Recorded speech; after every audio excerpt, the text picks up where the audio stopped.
of the Lord to rest upon our president. And let your favor cause his horn, his power, to be exalted, according to Psalm chapter 89, verse 17. Lord, your word says in Psalm chapter 2, verse 1 through 4, why do the nations conspire, and the peoples plot in vain? The kings of the earth rise up, and the rulers band together against the Lord and against his anointed, saying, let us break their chains and throw off their shackles.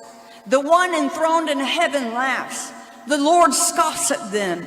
Father, you have raised President Trump up for such a time as this.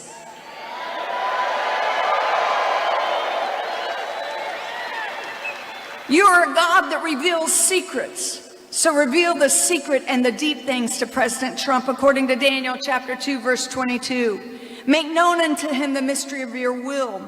I declare that skillful and godly wisdom have entered into the heart of our president, and knowledge is pleasant to him. Father, we ask you to compass him with men and women and make their heart and ears attentive to godly counsel, to do that which is right in your sight. Now I need you to really go with me here. Let every evil veil of deception of the enemy be removed from people's eyes in the name which is above every name, the name of Jesus Christ.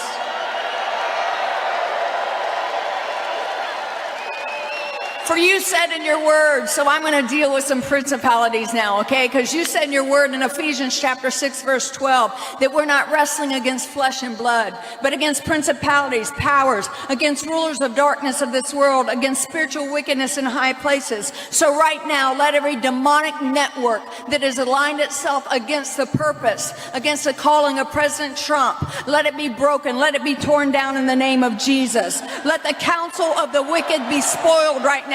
According to Job chapter 12, verse 17, I declare that President Trump will overcome every strategy from hell and every strategy of the enemy, every strategy, and he will fulfill his calling and his destiny. Destroy and divide their tongues, O Lord, according to Psalm chapter 55, verse 9. Give President Trump strength to bring forth his destiny, according to Isaiah chapter 66, verse 9. Let the secret counsel of wickedness be turned to foolishness right now in Jesus' name. And I declare that no weapon formed against him, his family, his calling, his purpose, this counsel will be able to be formed.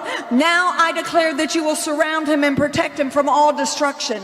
Let the angel of the Lord encamp around about him, around his family, according to Psalm chapter 34, verse 7. Establish him in righteousness and let oppression be far from him, according to Isaiah 54:14. I deploy the hand of God to work for him in the name of Jesus. I secure his calling, I secure his purpose, I secure his family, and we secure victory in the name which is above every name, the name that has never failed for this nation and for my life, the name of Jesus Christ. And everybody said, amen.